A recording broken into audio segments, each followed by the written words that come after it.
आप सभी को नमस्कार। आज का प्रश्न है भारी जल क्या है। भारी जल के बहुत सारे उपयोग हैं, बहुत सारी बातें हैं, लेकिन अब जो विकल्प है उसी के हम विषय में बात करेंगे। चारों विकल्प जो हैं, चारों विकल्प में पहला H2O है, जिसे आप जानते हैं, जिसे पानी कहते हैं। क्या कहते हैं? HOH इसका ओपन सूत्र होता है और इसे क्या कहते हैं? वाटर कहते हैं। देखिए, जल जल यही है, H2O को ही जल कहते हैं। लेकिन अब इसमें जो है भारी जल की बात आ रही है। भारी का मतलब हुआ, क्या हुआ? हैवी।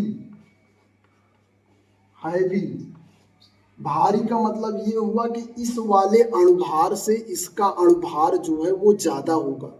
जैसे ऑक्सीजन का परमाणु भार 16, हाइड्रोजन का 1, हाइड्रोजन का 1, इसका हो गया कितना? 18। इसका क्या हो गया? H2O का परमाणु भार हो गया। तो जब ये 18 हो गया यहाँ पर, ठीक। समुद्र जल में H2O प्लस लवण होता है, NaCl मान लीजिए, नमक। समुद्र के जल से ही नमक प्राप्त किया जाता है, उसे शुद्ध करके प्यूरिफाई करके जो है वो पैकेट में भर कर आता है, तो हम लोग नमक को खाते हैं। तो ये आपका क्या हो गया? NaCl हो गया, ये आपका समुद्री नमक हो गया। यानी कि ये भी भारी जल का सूत्र नहीं है। अब आते हैं D2O। D2O को जानने से पहले हम ये जानेंगे, जो हाइड्रोजन होता है इसके 3 जो है समस्थानिक होते हैं, आइसोटोप होते हैं। ये H1H, H1 2, H1 3, इसको कहते हैं प्रोटियम। मुख्य चीज यही है समझने में, प्रोटियम, ड्यूटीरियम,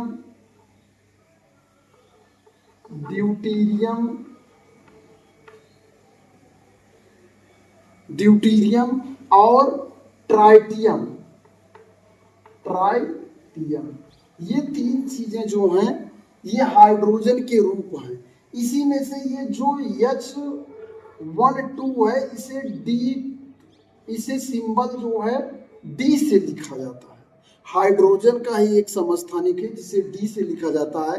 तो D में क्या होता है? इसका अणुभार कितना दिख रहा है? आपका 2 दिख रहा है। तो यहाँ पर क्या होगा? D2O विकल्प सही है। क्यों सही है इसके बारे में थोड़ा सा, जैसे D क्या होगा, इसका मान लेते हैं कितना हो गया? 16। एक हाइड्रोजन का 1 होता था परमाणु भार, लेकिन ड्यूटीरियम का कितना? 2। तो यहाँ पर 1 का 2 होगा, तो यहाँ 2 का 4 हो जाएगा। क्या होगा? 2 का 4। तो इसका परमाणु भार 20 हो जाएगा। D2O का जल का 18 होता है और इसका 20 हो जाता है। तो यहाँ से भी प्रश्न जनरेट होता है, कभी कभी पूछा जाता है कि इसका जो है अणुभार कितना होता है। देखिए, थोड़ा सा डिटेल में जानना इसलिए जरूरी है क्योंकि कोई भी क्वेश्चन पुटअप किया जा सकता है कहीं से भी। अब नीचे है H2O2, ये है ये विकल्प सही है। D2O विकल्प सही है आपका। भारी जल का सूत्र क्या होता है? D2O। अब नीचे एक और भाई साहब हैं, H2O2 हाइड्रोजन परऑक्साइड। इनके बारे में भी थोड़ा सा जान लेते हैं। हाइड्रोजन परऑक्साइड में HOH ये हैं, इस तरह जुड़े रहते हैं। 2 OH ग्रुप सेम कंडीशन में जुड़े होते हैं। इसमें खास बात होती है, इसमें ऑक्सीजन की जो ऑक्सीडेशन नंबर होती है -1 होती है। ये बहुत महत्वपूर्ण है, ये जो -1 होती है। और वैसे ऑक्सीजन की -2 होती है, क्योंकि ये हाइड्रोजन ऑक्सीजन के बीच ही सिंगल बॉन्ड बन जाता है। तो यहाँ पर ये जो है ये आपका किसकी संरचना? हाइड्रोजन परऑक्साइड आपका जो है विरंजक का रूप में काम करता है। और आप जानिए, कान वान में जो गंदगी चली जाती है तो डॉक्टर हाइड्रोजन परऑक्साइड डालते हैं, चुर करता है और उसके बाद कान में दर्द ठीक हो जाता है और साफ हो जाता है। इसके जर्नल उपयोग है।